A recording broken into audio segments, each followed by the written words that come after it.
Hello, my name is Jennifer Nielsen. In celebration of the release of my next historical novel, Rescue, I have collected questions from readers and fans all over the world.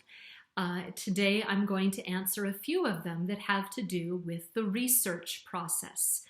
Now, first, a little bit about Rescue.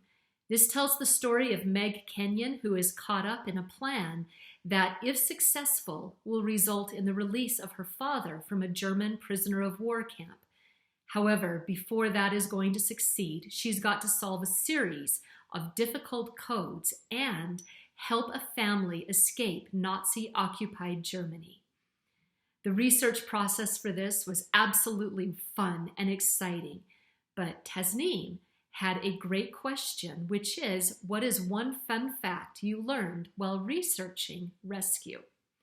Well, at the time that World War II was going on, there was a huge shortage of silk in Great Britain that was heavily rationed, but their new spy department demanded silk suits, and this in addition to the silk maps they were already providing them.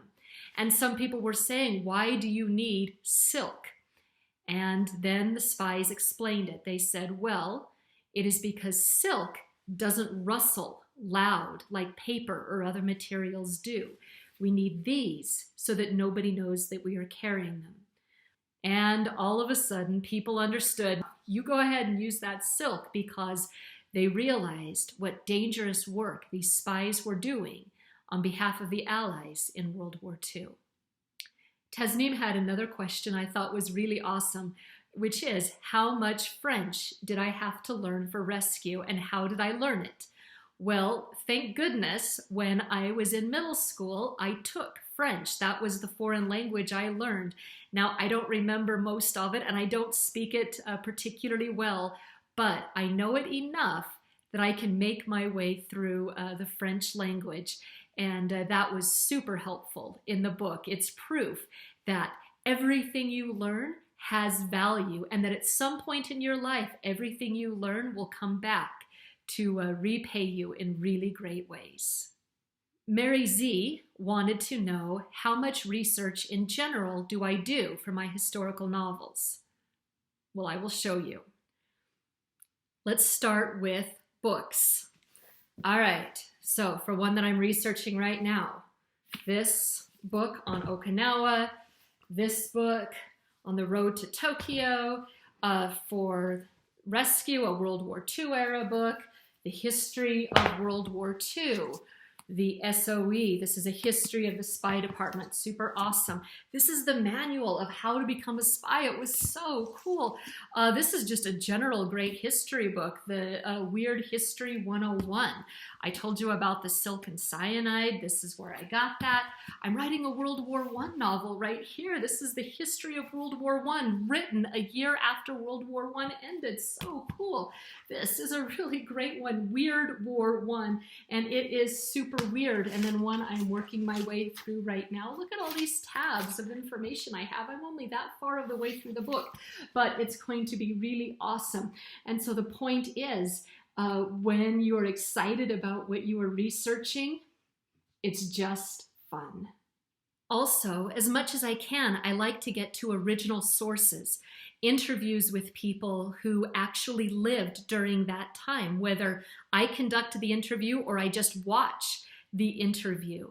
And in addition, I love getting artifacts from that time because it connects me to the era, things like this. Here is a World War I era medal. It drives me nuts that I don't know the story behind the soldier who might have earned this, maybe gave their life for this.